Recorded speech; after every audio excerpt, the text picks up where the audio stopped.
एक शिष्य का मजदूर के साथ भद्दा मजाक। एक बार की बात है, एक बार एक अध्यापक एक संपन्न परिवार के शिष्यों के साथ कहीं जा रहे थे। तो उस शिष्य को कुछ मजाक सूझी, क्योंकि उसको रास्ते में किसी गरीब मजदूर के जूते दिखाई दिए। उसने अध्यापक से कहा, गुरुजी, अगर हम इन जूतों को छुपा दें तो कितना मज़ा आएगा। अब उसको तो मजाक सूझ रहा था, लेकिन गुरुजी ने कहा कि नहीं, गरीब इंसान के साथ इस तरह का भद्दा मजाक करना ठीक नहीं है। उसने कहा, क्यों ना हम इन जूतों में कुछ सिक्के डाल दें और देखें कि इसका इस गरीब मजदूर पर क्या प्रभाव पड़ता है। उन्होंने ऐसा ही किया। जैसे ही मजदूर अपना काम करके लौटा और उसने एक पाँव में अपने जूते में डाला तो उसको कुछ कठोर सा महसूस हुआ। उसने अंदर हाथ डाला तो उसको कुछ सिक्के दिखाई दिए। वो थोड़ा आश्चर्य में पड़ गया।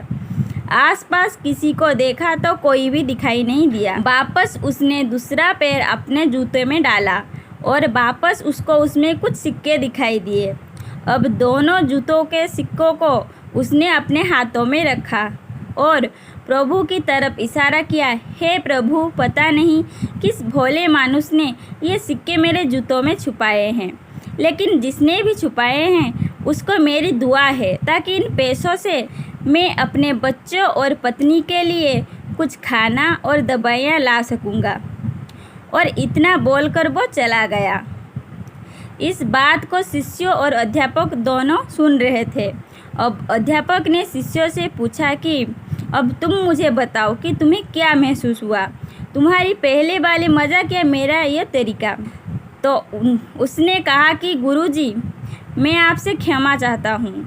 अब मुझे समझ आ गया है कि सच्ची खुशी किस चीज़ में है।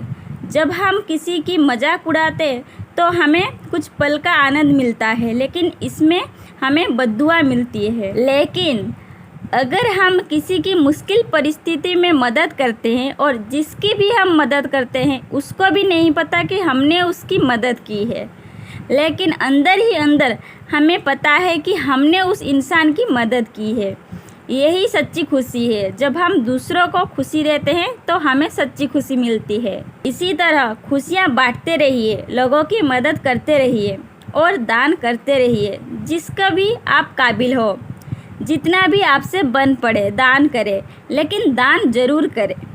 इसका मतलब यह नहीं कि आपको कंपलसरी या अनिवार्य रूप से इतने रुपये दान करने ही चाहिए, क्योंकि हर किसी की ज़रूरत अलग अलग हो सकती है।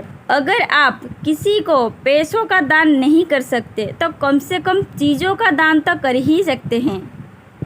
मुझे पूरी उम्मीद है कि यह हार्ट टचिंग स्टोरी आपको ज़रूर अच्छी लगी होगी। आपका कीमती समय देने के लिए दिल से शुक्रिया। आपके प्यारी देवजानी। चैनल रे नुआ थिले प्लीज चैनल टी को सब्सक्राइब करि नियंतु।